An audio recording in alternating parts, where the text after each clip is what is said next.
কুম ওরহমতুল্লাহি ওবরকাতুহু।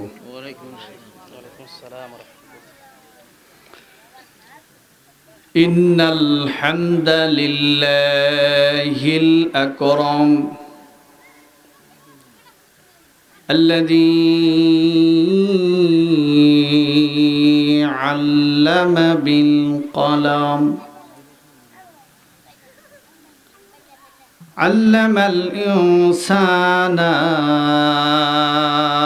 ما لم يعلم فسبحان الذي لا يحصى امتنانه باللسان ولا بالقلم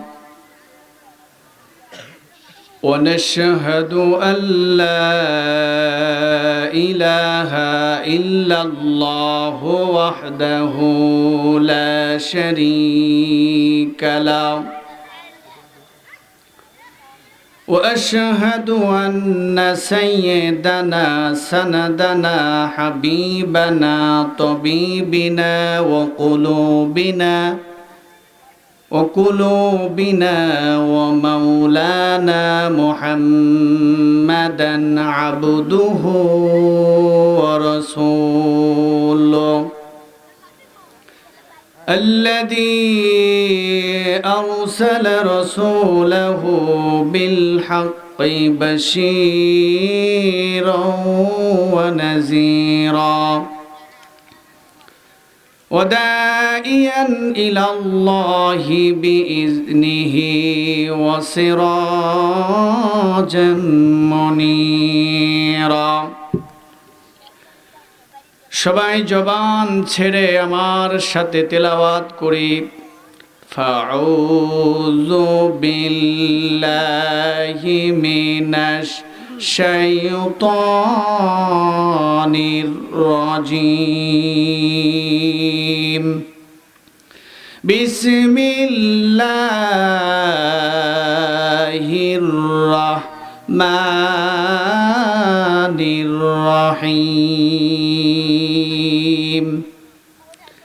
كتب الله لأغلبن أنا ورسولي إن الله قوي عزيز بولن الله أكبر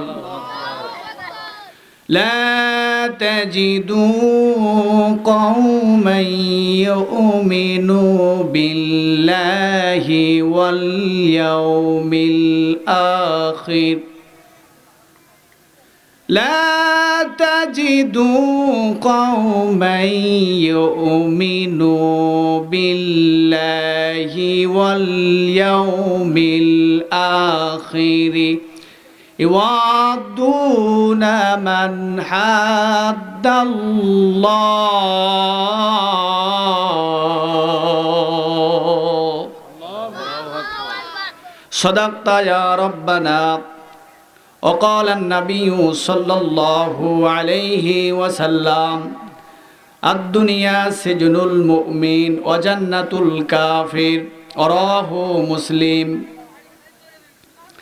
إن الله وملائكته يصلون على النبي يا أيها الذين آمنوا صلوا عليه وسلموا تسليما اللهم صل على محمد وعلى آل محمد كما صليت على إبراهيم وعلى آل إبراهيم إنك حميد مجيد اللهم بارك على محمد وعلى آل محمد كما باركت على إبراهيم وعلى آل إبراهيم إنك حميد مجيد হাজারো ব্যথা বেদনার পরে ফিরে আসনি তুমি আপন ঘরে দিনের আলো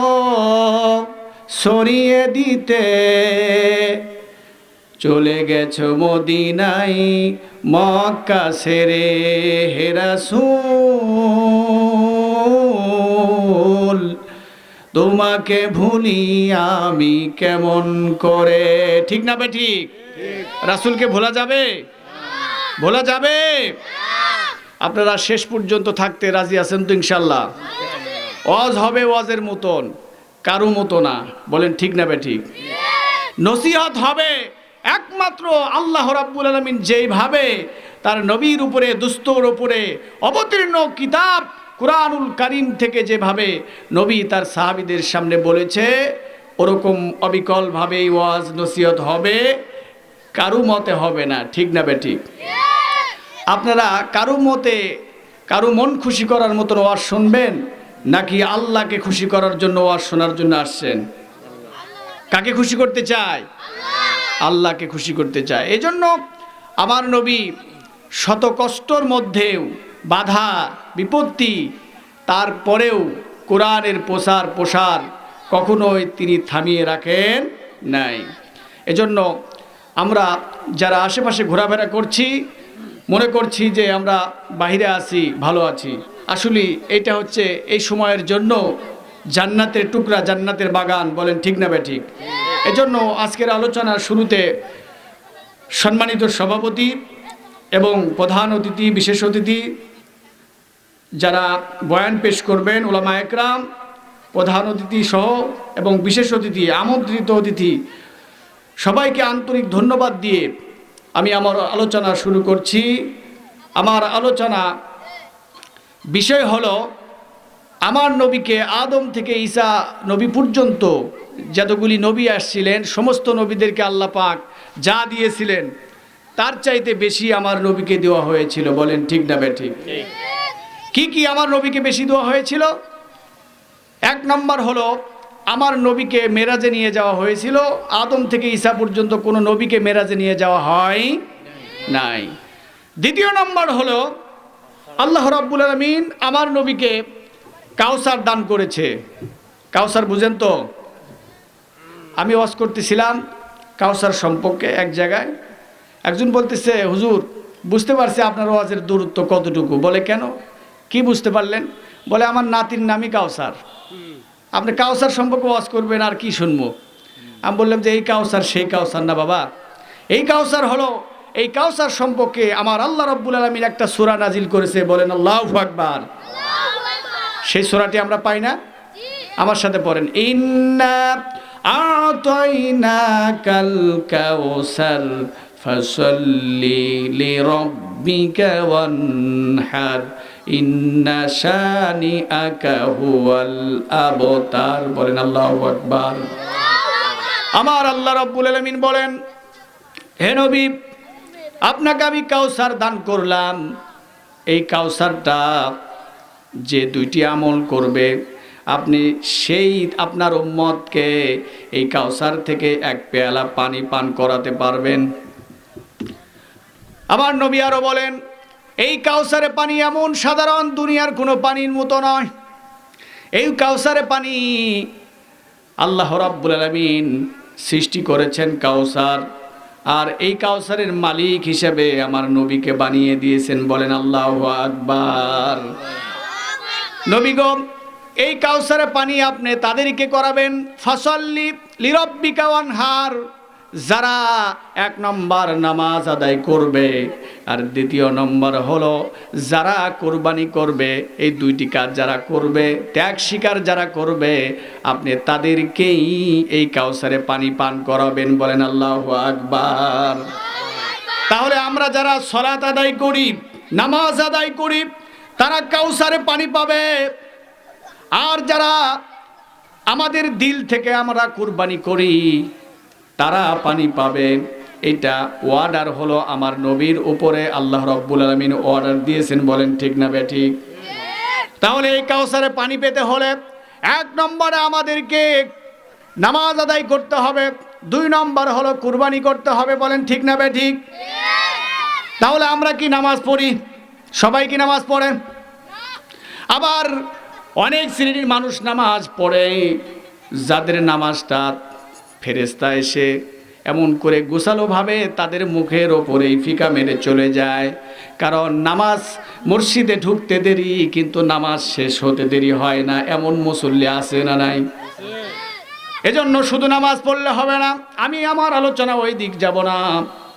তাহলে কাউসার দান করেছে, আমরা যদি দুইটা আমল করি, তাহলে এই দুইটা আমলের বিনিময় আমার আল্লাহ রাব্বুল আলামিন আমার নবীকে বলেছেন দুইটা আমল করলে তাদেরকে কাউসার দেওয়া হবে। তাহলে আমরা জানতে পারি, বুঝতে পারলাম, 1 নম্বর হলো নামাজ আদায় করতে হবে, আর 2 নম্বর হলো আমাদেরকে কোরবানি করতে হবে। কোরবানি আমাদেরকে সেইভাবে করতে হবে, ঢাকা থেকে এসে বিরাট বড় সবচাইতে বাজারের গরু কোরবানি দেওয়া, এই কোরবানি সেই কোরবানি নয়। ঘুষের টাকা দিয়ে কোরবানি দিলেন, দুর্নীতির টাকা দিয়ে কোরবানি দিলেন, এই কোরবানি সেই কোরবানি না। এই কোরবানি হলো আমরা আমাদের অন্তঃকরণের ভিতরে কোরবানি করা লাগবে। বলেন ঠিক না বেঠিক?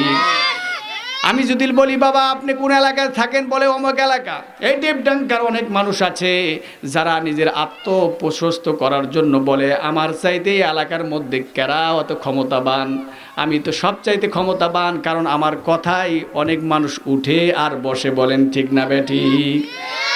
এই কথা 5 আগস্টের আগে বলেছিল যারা, বলেছিল আমাদের কথাই সব চলে, কিন্তু 5 আগস্টের পরে আপনারা বুঝতে পেরেছেন তারাই বলে চলে যায়, তাদের কথা কেউ আর শোনে না। ঠিক না বেঠিক? বরং সে এমন হয়েছে তাদের কথা যদি সমাজে আপনি বলতে যান, তাহলে আপনিও লাঞ্ছিত ভোগ করবেন, আপনাকেও অধিশপ্ত হিসেবে গণ্য করা হবে, আপনাকেও কেউ দেখতে পারবে না। কারণ হলো এই ক্ষমতা হলো চিরস্থায়ী না, এই ক্ষমতা হলো ক্ষণস্থায়ী। এই ক্ষমতার যারা লাভ ব্যবহার করবে, আল্লাহ পাক এইভাবেই তাদেরকে শায়েস্ত করেন। বলেন ঠিক না বেঠিক? যেই প্রশাসন, যেই পুলিশ রাস্তাঘাটে দেখে আমাদেরকে নির্যাতন